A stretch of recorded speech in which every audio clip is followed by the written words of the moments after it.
We are wrapping up Pet First Aid Month, but Pet First Aid should always be on your mind. And here to show us what we need to have on hand to help our furry friends before potential unnecessary ER visits is Brianna McBroom from Pima Medical Institute. How are you? I'm good. How are you? Okay, this is something that I forget. Yeah. I think anybody who has a pet never thinks about, but a first aid for our pets. Yeah. I mean, that's the thing about it. And the thing is that it's not the same that goes in for our kids and for us, is there? No, I mean, there is a little bit of overlap that we will find between like a human first aid kit and a pet first aid kit, but there are some things that are quite unique that you wouldn't find, like muzzles. So we do have different muzzles that we would recommend putting in like a pet first aid kit, and that's just to protect the animal when they're in like a high stress situation or they're painful. We want to make sure we're protecting them and also ourselves. Yeah, and people don't realize, like, oh my goodness, well, why are we doing that muzzle? Because one, we know that the dogs might nip at you as you're trying to maybe get the thorn out or something like that. So that's why that is so important to have. Okay, now this is a thing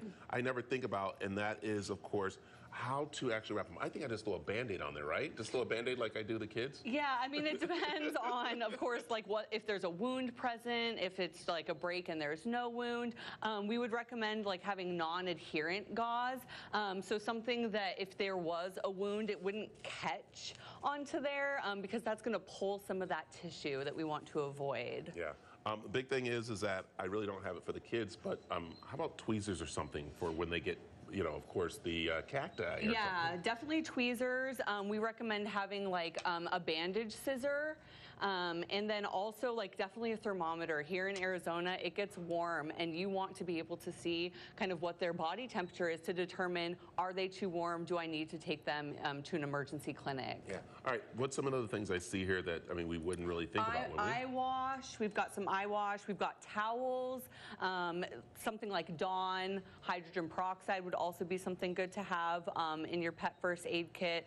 Lubricant for the eyes and also ice packs. Another thing is if your pet is experiencing heat stroke, we do not want you to throw them in a bathtub. So something with like cool towels will help. So we got Milo here, who is our star dog, and you also have some of your students here. Let's talk about the program there. Yeah, of course. Because that's something that, you know, again, people may be looking to change their job or looking to get into the medical field. You guys have a lot going on there, don't you? Yeah. So Pima Medical Institute has 4 campuses here in Arizona. We've got 1 in Tucson and 3 kind of here in the Valley, Phoenix area. We offer a veterinary technician program. So if you're wanting to work in medicine with animals, it's a really great opportunity. We offer an associate's degree, so it's a little less than 2 years. And can I say that they are needed? I love my veterinarian that I go to, but there's a little wait because they are a little down on having veterinary, vets there to help them. So the program's amazing to go through and very easy too. Yeah. We've got qualified people teaching. We really set the gold standard for what you'll be doing when you're out in practice. We are having an open house at all of our campuses from May 6th to 8th. Yeah.